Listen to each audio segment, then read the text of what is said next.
So here we are a week later, and the search continues for the track bike.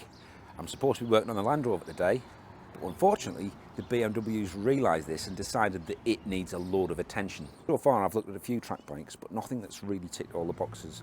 I need something lightweight, fast, but not too expensive, because if I wreck it on the track, I will be absolutely gutted.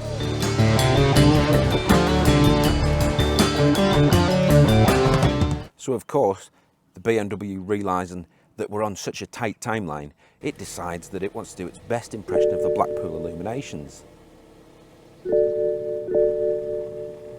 The problem with cars of this age, they depend a lot on computers and sensors, and that's fine when they work. As they start to get older, things start to go wrong. It'd be a shame to see cars like this scrapped for the sake of a few electrical connectors. Follow along and we'll get this thing working, and then I can go back to fix my Land Rover and look for a bike to use for my track day.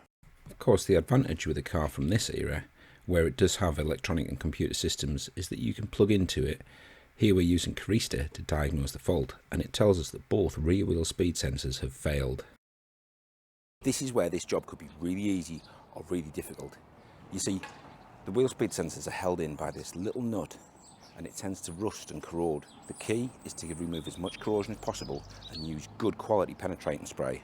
Something like this is water dispersal, which for this job is no good. What you need is a really decent penetrating spray. I'm going to use Bulldog BDX on this job, and we'll see how easily those bolts come out, or not. That could be famous last words. So we've cleaned the head of the bolt up, hammer this number 5 Allen key into it. So let's see if it's going to play or if it's going to break. Oh, that couldn't be easier, look at that. That's coming off a treat. Thankfully, with a set of grips either side and some gentle persuasion, this has pulled straight out. Thanks to the magic of Amazon, and I will include a link in the description, I managed to buy a pair of rear wheel speed sensors for 25 quid.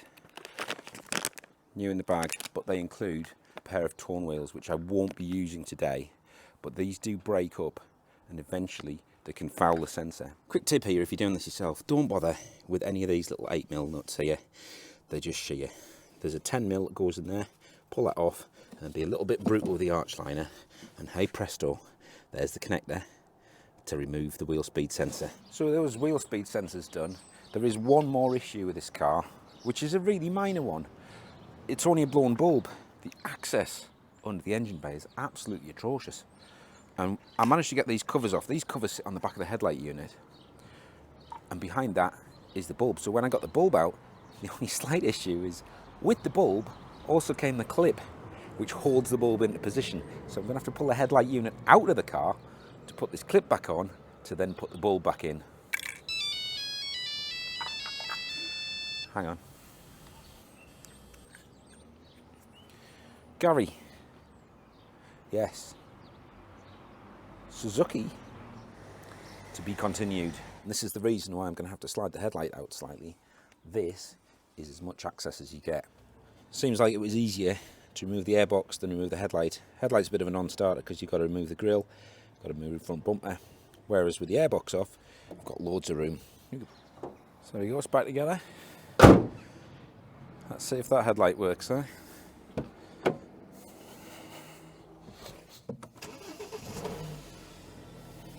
That's fantastic. That BMW is now sorted for the moment, although it'll probably want more attention soon.